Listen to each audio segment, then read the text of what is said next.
Hello, everybody, and welcome back to another episode. Oh, Meta, what are we going to talk about today? well, we're going to talk about the fact that I did a 4-hour shift at work yesterday. So it was my first day back. And by back, I mean I went into work. And it just really seeing what the transition back to work is. What was it like for you? It was kind of surreal. I have gone to work a few times just to hang out with my coworkers. I've worked with Ryan and Jen Ross. Oh gosh, 16 if not 17 years now.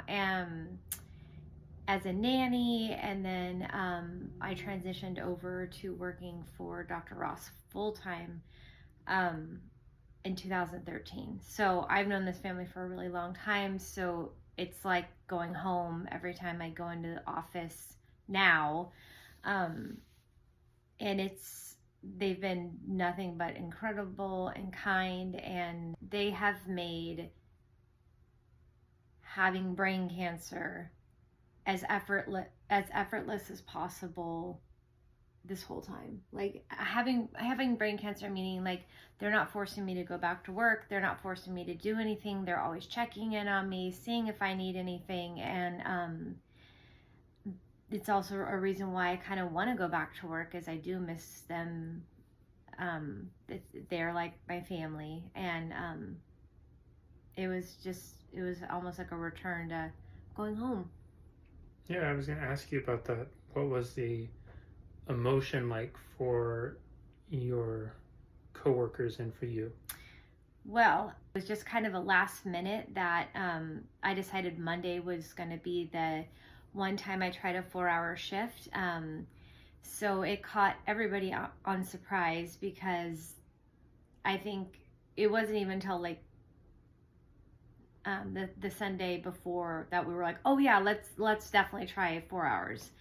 So my coworker Shayla came in and absolutely started like crying, and she got really emotional. She had no idea I was coming back.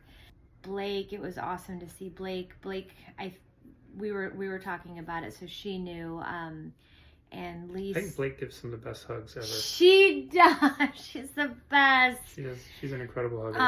And then it was so nice. Like my a coworker Chelsea, who I actually only worked with Chelsea for 2 weeks and then I got diagnosed. So she's someone that I just fell in love with instantly. I'm excited to go back to work to like get to know her a little bit better. And Lisa was there. It was really nice. It was a nice coming home. But I will say, I did not realize,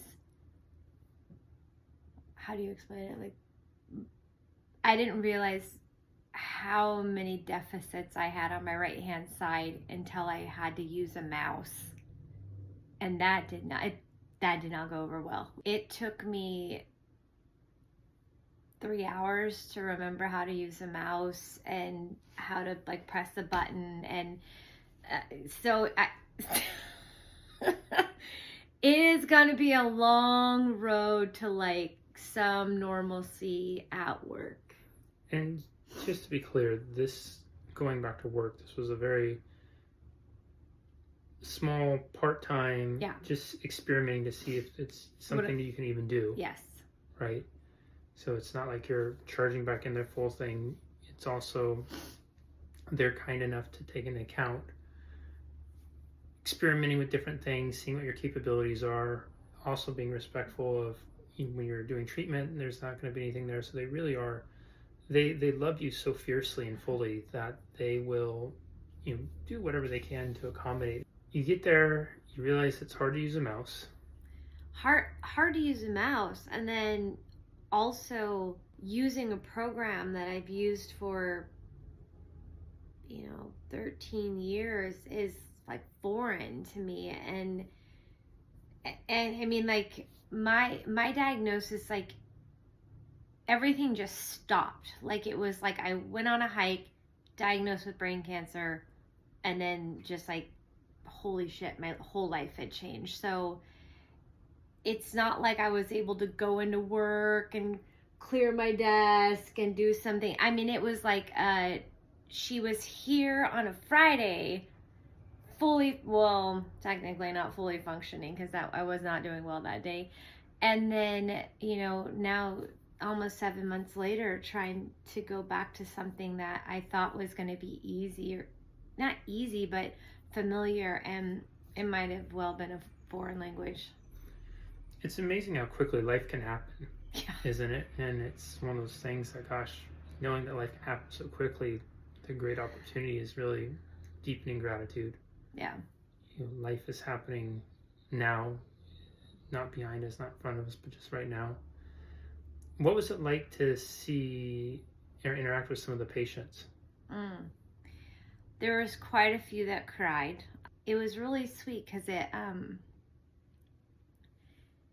it was just from like a loving place. I mean, even it wasn't like, I think the office has done really well of like, she's doing really well, she's tolerating treatment really well, so they tell the patients like, she's going through it, but she's going through it as well as she can. And I think people seeing me in person and being able to talk or walk or do all the things, I think that was really hard for him. Not hard for him, but they were just like, whoa. Yeah, but... And even a lab that we work with all the time, I'm in there and she like did a double take and she was just like, oh my God, like, you're back. And I'm like, well, I'm not really back. I'm just kind of testing the waters. And now I need a life jacket with the waters. Some little water wing floaties too. A bunch of stuff. You have told me many times through this whole thing that you've been so continually surprised by the consistent the outpouring of love and support towards you. Mm-hmm. And you said the only thing that you've ever consistently done with people is what? Treated them kindly? Yeah. Yes. Kind. Yes. And I think that's just, it can never be understated enough, the value of kindness. Yeah. To be kind to people consistently, because you have all these beautiful relationships that you've seen from a distance, but now you're able to go back and have some physical interaction with them. Yeah. And you see just how much love has been bonded to you over time, and you to them, and simply by just choosing to be kind. Yes. I always have felt like I've never been someone who had like a Nobel, or what is it called? Those like Nobel Peace Prize, or what is it called? You can say that. Or whatever. A Nobel Peace Prize pursuit. But I mean. Nobel-esque pursuit. Just it's not like I invented anything in my life or ran a race and was like the winner.